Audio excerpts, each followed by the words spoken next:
Hello guys, તો welcome my YouTube channel. હું છું આપનો બલ્લુ બોડીગાર્ડ.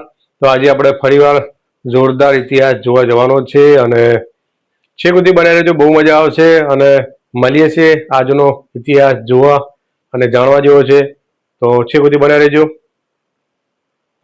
તો ગાઈઝ, અમે નીકળી ગયા છીએ ઇતિહાસ જોવા.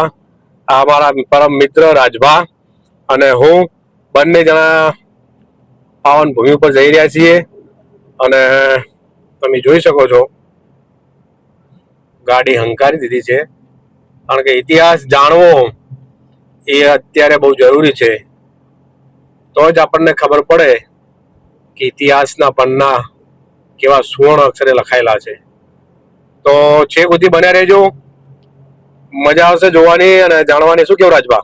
હા, ખૂબ મજા આવશે. એક દો કહી દો, ચલાવડો તાર. ધરાવીન નાના નિપજે કુડવીડ માણના હોય, જસલ જખરો નિપજે જેની માં હોતલ બદમણી હોય. વાહ વાહ રાજભા વાહ. તો મિત્રો, આપણે ચાણસ્માની પાવન ભૂમિથી હવે આગળ નીકળી રહ્યા છીએ.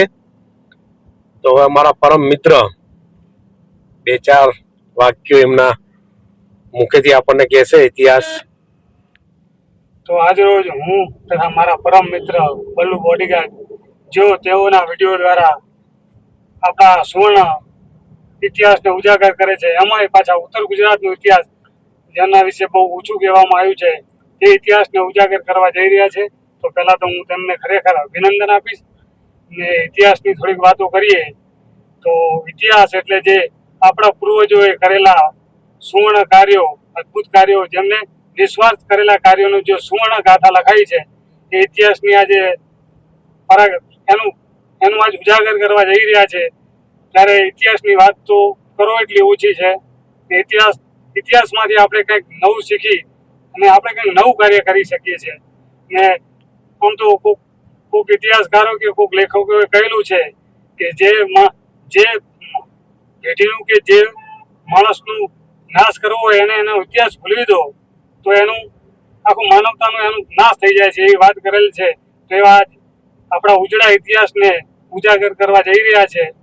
તો ખરેખર હું એમને અભિનંદન આપું છું અને આવનારી દરેક નવી પેઢીને આ ઇતિહાસથી ઉજાગર કરવા જોઈએ, જેથી ખબર પડે કે આપણા પૂર્વજો કેવા હતા, એમને શું કાર્યો કર્યા હતા ને આપણે કોના સંતાન છે એ આપણને ખબર હોવી જોઈએ, જેથી આપણે નબળા કાર્યો ના કરીએ.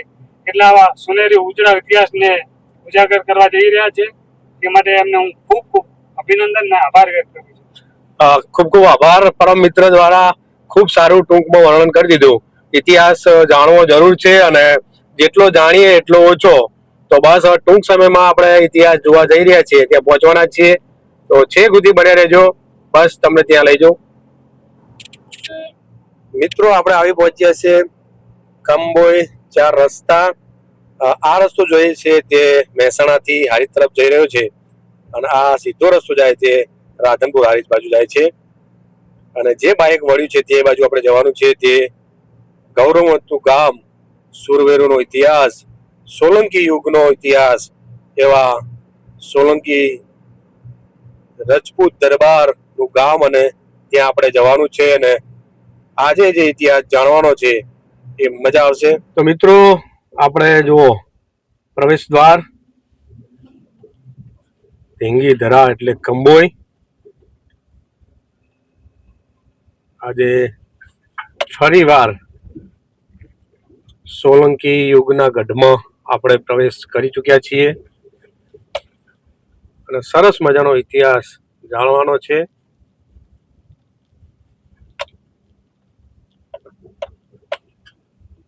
તો જઈએ ત્યાં અને જોઈએ. જૂનું ગામ, બહુ ઐતિહાસિક ગામ છે અને આ ઐતિહાસિક ગામની અંદર આપણે પ્રવેશ કરી ચૂક્યા છીએ. ધરતીપુત્રો પોતે વાવણીની સિઝન એટલે ખેતી કામ કરીને વળતા વર્યા છે. બાજુમાં રિક્ષા, જેને રામા ધણી લખેલું છે, જય રામા પીર, હવે ભાદરી બીજ આવી રહી છે. તો મિત્રો, તમે આગલા વિડીયોમાં જોયું જ છે, આપણે ત્યાં પહોંચી ચૂક્યા છીએ. ઘણા લોકોએ કોમેન્ટ કરી કઈ જગ્યાએ મળે છે અને ક્યાં મળે છે. તમે જોઈ શકો છો, સામે જ છે આ નેચરલી પેંડા ખાવા હોય તો આવો એકવાર ઢુકડા એટલે કંબોઈની અંદર.